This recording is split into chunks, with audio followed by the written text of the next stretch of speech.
Exercise 3.4 में हम पहुंच गए हैं। लास्ट वीडियो में एक्सरसाइज 3.3 कंप्लीट हो चुका है। अगर आप पिछले एक्सरसाइज के वीडियोस देखना चाहते हो और देखे नहीं हो तो डिस्क्रिप्शन बॉक्स में मैं उसका लिंक दे दिया हूँ। पिछले सारे एक्सरसाइजेस का लिंक दिया हुआ है, आप जाके उसको देख सकते हो। तो आगे बढ़ते हैं एक्सरसाइज 3.4 का पहला प्रॉब्लम की तरफ। ये दिया है, tell whether the following is certain to happen, impossible, can happen but not certain. तो यहाँ पर कुछ स्टेटमेंट्स दिए हुए हैं अपने को। उन स्टेटमेंट्स को पढ़ के हमको बताना है कि ये स्टेटमेंट किसके अंडर आएगा, सर्टेन टू हैपन में आएगा या इम्पॉसिबल में आएगा या can happen but not certain में आएगा। तो इन तीनों का मतलब क्या होता है, सबसे पहले ये चीज़ हमको जानना ज़रूरी है, तब हम स्टेटमेंट के बारे में बता सकते हैं। तो एक काम करते हैं, वाइट बोर्ड की तरफ चलते हैं, वहाँ मैं आपको अच्छी तरीके से एक्सप्लेन कर दूँगा कि ये क्या होता है और इसका आंसर क्या आएगा। यहाँ पर इस क्वेश्चन में तीन चीज़ हमको दिया हुआ है। जैसे कि पहले आप देखोगे, इसमें बताना है कि certain to happen, impossible, can happen but not certain. सबसे पहले बात ज़रूरी ये है कि इन तीनों में डिफरेंस क्या होता है। जो हमको सबसे पहला दिया है पॉइंट, वो है सर्टेन टू हैपन। ठीक है, सर्टेन टू हैपन, इसका मतलब क्या होगा। अब मैं आपको एक एग्जांपल की तरह से बता रहा हूँ। इस एग्जांपल को अपन तीनों में ले लेंगे। आप बचपन से पढ़ते आ रहे हो, 1 के बाद 2 आएगा, 2 के बाद 3, 3 के बाद 4 एंड सो ऑन। तो आपको 100% पता है, आप श्योर हो कि अगर आपको कोई पूछे 1 के बाद 2 आता है तो आप बिल्कुल बोलोगे बिल्कुल 1 के बाद 2 ही आता है। तो अब जब आप 100% श्योर होते हो कि कोई भी चीज़ को लेके कि हाँ ये ही होगा, 1 के बाद 2 ही आएगा, 1 के बाद 4, 5 या 10 या फिर 100 नहीं आएगा, 1 के बाद पहले 2 आएगा, उसके बाद 3 आएगा, उसके बाद आगे की संख्या आएगी। तो जब 100% आप श्योर होते हो तो उस कंडीशन को बोलते हैं सर्टेन टू हैपन। ठीक है, ये आपका पहला पॉइंट है। उसके बाद दिया हुआ है एक वर्ड, इम्पॉसिबल। अब मैं आपको बोलूँ कि आपको 1 से 10 तक का गिनती बताना है और आपको 1 से 10 तक का गिनती कंटिन्यू बताना है। तो आप उसमें ये नहीं बोल सकते हो कि 1 के बाद सीधा 10 आ जाएगा, 1 के बाद 2 आएगा, 3 आएगा, 4, 5, इसी तरीके से आगे बढ़ते बढ़ते 1 के बाद 2, 3, 4 करते लास्ट में 10 आएगा। अगर कोई आपको बोले कि 1 के बाद 10 आता है तो आप क्या बोलोगे, इम्पॉसिबल, ये हो ही नहीं सकता। ठीक है, वो वर्ड होता है इम्पॉसिबल। अब एक तीसरा देख लेते हैं। तीसरा में दिया हुआ है can happen but not certain. इसका क्या मतलब होता है, can happen but not certain. इसको भी इसी एग्जांपल से समझते हैं। आपको दे दिया है 1 plus dash is equals to 3। अब आपको पूछा है ट्रू या फॉल्स। देखिए यहाँ पर दो क्वेश्चन हो गया, एक तो डैश भी दिया हुआ है और आपको ट्रू और फॉल्स भी पूछ रहा है। ठीक है, ये बोल रहा है ट्रू है। ठीक है, तो आप क्या बोलोगे, ये ट्रू भी हो सकता है, ये फॉल्स भी हो सकता है। क्यों, क्योंकि 1 के साथ अगर 2 को ऐड करेंगे, ठीक है, ये जो एग्जांपल दे रहा हूँ मैं लिख के देता हूँ आपको, 1 plus dash is equals to 3, इसको बोल रहा है कि ट्रू। ठीक है, ये ट्रू है या फॉल्स है। ट्रू भी हो सकता है, फॉल्स भी हो सकता है। क्यों, क्योंकि अगर 1 के साथ 2 ऐड करेंगे तो डेफिनेटली 3 होगा, लेकिन 1 के साथ अगर 1 को ऐड करेंगे तो वो 2 हो जाएगा, या 1 के साथ अगर 3 को ऐड करेंगे तो 4 हो जाएगा।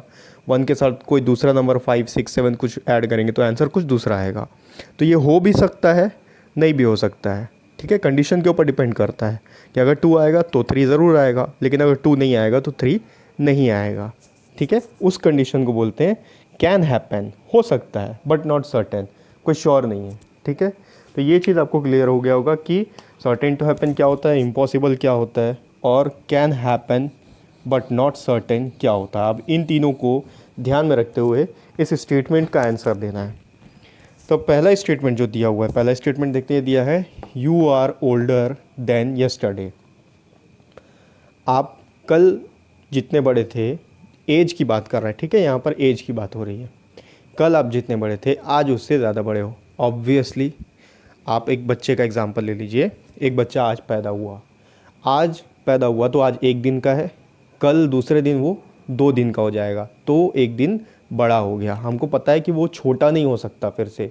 एक दिन से एक दिन हो गया, नेक्स्ट डे वो दूसरे 2 दिन का ही होगा, उसके नेक्स्ट डे 3 दिन का ही होगा, वो वापस से एक दिन का नहीं हो सकता। ठीक है, इसका आंसर होगा सर्टेन टू हैपन। ठीक है, ये होगा सर्टेन टू हैपन, क्योंकि हम श्योर हैं कि आज जितने बड़े हैं कल उससे, मतलब कल जितने बड़े थे आज उससे बड़े हैं। ठीक है, नेक्स्ट प्रॉब्लम दिया है a tossed coin will land heads up. अब एक कॉइन में एक हेड होता है और एक टेल होता है। जब उस कॉइन को आप टॉस करोगे तो सिर्फ 2 चीज़ आ सकता है, या तो हेड आएगा या टेल आएगा। अब इस बात की गारंटी नहीं है कि हेड ही, कि आप जब टॉस करोगे तो हेड ही ऊपर आएगा, आपको हेड मिल सकता है, टेल भी मिल सकता है। तो इसका आंसर होगा can happen but not certain, मतलब हो भी सकता है बट ज़रूरी नहीं है कि वैसा होगा। Can happen but not certain. ठीक है, ये शॉर्ट फॉर्म में लिख रहा हूँ, आप समझ जाइए, can happen but not certain. इसके बाद ले लेते हैं इसका थर्ड प्रॉब्लम। थर्ड में जो बोल रहा है, थर्ड स्टेटमेंट दिया हुआ है a die when tossed shall land up with 8 on top। अब मैं समझता हूँ कि लूडो तो आप में से सब ने खेला होगा। आप जानते हो एक लूडो में जो डाइस होता है, उस डाइस के बारे में यहाँ पर बात हो रही है। उस डाइस में 1 से लेकर 6 तक के पॉइंट्स होते हैं। जब भी आप डाइस थ्रो करोगे, या तो 1 आएगा या 2, 3, 4, 5 या 6 आ सकता है। 6 से ज़्यादा अगर हमको चाहिए तो 2 बार खेलना पड़ेगा। ठीक है, यहाँ पूछा है a die when toss shall land 8 on the top. तो जब नंबर हमारे पास 1 से 6 तक है तो 8 आ कैसे सकता है? ये इम्पॉसिबल कंडीशन है। ठीक है, इसलिए इसका आंसर आएगा इम्पॉसिबल। ओके, अब ले लेते हैं नेक्स्ट स्टेटमेंट दिया हुआ है the next traffic light seen will be green. अब ट्रैफिक लाइट तो आप सब देखे ही होंगे। ट्रैफिक लाइट में 3 सिग्नल होते हैं। एक होता है रेड, जिसके चलने पर सब लोग रुक जाते हैं। दूसरा होता है येलो यानी कि अब आपके चलने की पारी है। और तीसरा होता है ग्रीन। तो जब आप जा रहे हो रास्ते में, गाड़ी में जा रहे हो या किसी में भी जा रहे हो, तो आप बोल नहीं सकते हो कि आपको सिग्नल रेड मिलेगा, ग्रीन मिलेगा या येलो मिलेगा। येलो सिर्फ 3 सेकंड के लिए होता है। आप किसी भी ट्रैफिक सिग्नल में जाओगे तो ये येलो जो सिग्नल होता है वो सिर्फ 3 सेकंड के लिए होता है। या फिर कहीं कहीं ऐसी कंडीशंस होती है जहाँ पर येलो सिग्नल कंटिन्यू ब्लिंक होता रहता है। उसका मतलब ये होता है कि आप कंटिन्यू आगे चल सकते हो, जा सकते हो। मेनली जो ट्रैफिक सिग्नल में लाइट्स होते हैं वो 2 लाइट्स होते हैं जिनका काम होता है रेड का मतलब रुकना, ग्रीन का मतलब चलना। अब यहाँ पूछ रहा है कि next traffic signal seen will be green, मतलब क्या ये ज़रूरी है कि हमको ग्रीन दिखेगा? कोई ज़रूरी नहीं है। हम जा रहे हैं रास्ते में, हो सकता है कि हमको रेड सिग्नल दिख जाए या हो सकता है कि हमको ग्रीन सिग्नल दिख जाए। तो ग्रीन एक पॉसिबिलिटी है। वहाँ फिर आएगा कैन हैपन, हो सकता है, बट नॉट सर्टेन, ज़रूरी नहीं है कि वही हो। Can happen but not certain. ठीक है, तो लास्ट स्टेटमेंट, इसका 5th स्टेटमेंट दिया हुआ है tomorrow will be a cloudy day. अब भविष्य कौन जानता है? हो सकता है कि कल सूरज निकल जाए, हो सकता है कि कल बारिश हो जाए, हो सकता है कि कल बदली हो। ठीक है, 3 ही कंडीशन होंगे, चौथा तो कुछ हो नहीं सकता। या तो बदली होगी, या बारिश होगी, या फिर सूरज निकल जाएगा, धूप हो जाएगा। तो क्लाउडी डे हो ऐसा कोई ज़रूरी नहीं है, हो भी सकता है।